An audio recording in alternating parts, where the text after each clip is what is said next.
মিনাসান konnichiwa, আমি Khaled Hasan Munna global এইডের ধারাবাহিক ক্লাসের মধ্যগুলো থেকে আজকে আমরা শিখব জাপানিজ কাউন্টিং বা জাপানিজ গণনা। কীভাবে জাপানিজরা গণনা করে সেটা আমরা আজকে শিখব।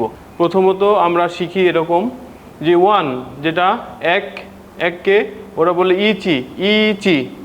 নি, যেটা দুইকে ওনারা জাপানি ভাষাতে বলে নি। তিনকে জাপানি ভাষাতে বলে সান। চারকে যেটা জাপানি ভাষায় বলে ইয়োন অথবা শি। পাঁচকে জাপানি ভাষাতে বলা হয় গো। 6 যেটা জাপানি ভাষাতে বলা হয় রোকু। 7 সেটা হলো জাপানি ভাষাতে বলে নানা অথবা শিচি। এখানে দেখবেন ইয়োন এবং নানার মধ্যে দুই রকম আছে, দুইটা করে। এগুলো হলো আপনার মাস এবং সময় গণনার জন্য একটা গণনা। যেমন ধরেন আপনি 7 মাসকে গণনা করছেন, সেক্ষেত্রে ব্যবহৃত হয় শিচি। আবার কোনো জিনিসপত্র বা মানুষ গণনার ক্ষেত্রে হয় আপনার নানা। এই জন্য কিছুটা পার্থক্য আছে এগুলোর মধ্যে আর কি।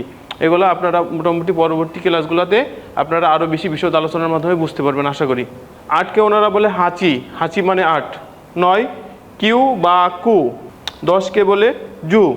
এভাবে 1 থেকে 10 পর্যন্ত আমরা গণনা শিখলাম। যেমন ধরেন ইচি, নি, সান, ইয়োন, গো, রোকু, নানা, হাঁচি, কিউ, জু। এবার 10 পরে যদি আপনি গণনা করতে চান সেক্ষেত্রে হবে 11। যেমন আমরা ছোটোবেলায় শিখেছিলাম 1 10 1 11, ঠিক সেই রকম এখানে হবে জু ইচি। 1 10 1 11 জু ইচি। ঠিক তেমনিভাবে 12 আমরা গণনা করবো এমনভাবে জু নি।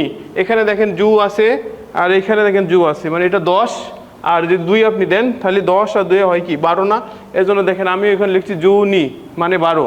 ঠিক তেমনিভাবে জু সান কি 1 10 3 সান। জু সান মানে হলো 13। তেমনিভাবে আমরা যদি 20কে বলে থাকি, 20কে বলা হবে নি জু, মানে কি এখানে 2টা 10 আছে। নি জু, নি মানে আমরা 2, এটা আমরা আগে শিখে এসেছি। নি মানে 2, তাহলে হবে নি জু, মানে 2টা যদি আপনি 10 দেন তাহলে 20 হবে। একদম বাংলা গণনার মতো, একদম ইজি। ঠিক তেমনি আরেকটা আছে হলো 21। 21কে আপনি কি বলবেন? নি জু। 2 10 1 21। ঠিক তেমনিভাবে দেখেন এখানে লেখা আছে নি জু ইচি। যেমন এখানে আছে নি জু আর ইচি আছে, তার মানে কি 2 10 1 21। ঠিক তেমনিভাবে আমরা যদি 50 গণনা করি তাহলে হলে গো জু মানে 50। আর 60কে আমরা বলবো রোকু জু। তেমনিভাবে আমি এখানে লিখেছি 80 মানে হলো আপনার হাঁচি জু মানে 80।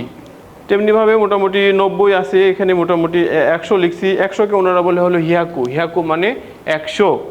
200কে ওনারা বলবেন ইহাকু। এভাবে মোটামুটি 300কে যদি বলেন সামবিয়াকু, ইয়নহিয়াকু, গোহিয়াকু, রোপিয়াকু। এভাবে হাজার থেকে শুরু করে মোটামুটি মনে করেন যে একদম লক্ষ থেকে একদম কোটি পর্যন্ত গণনা আছে। এগুলো আপনার মোটামুটি ধারাবাহিক ক্লাসের মাধ্যমে আমরা শিখবো ইনশাল্লাহ। গ্লোবাল এইডের সঙ্গেই থাকুন।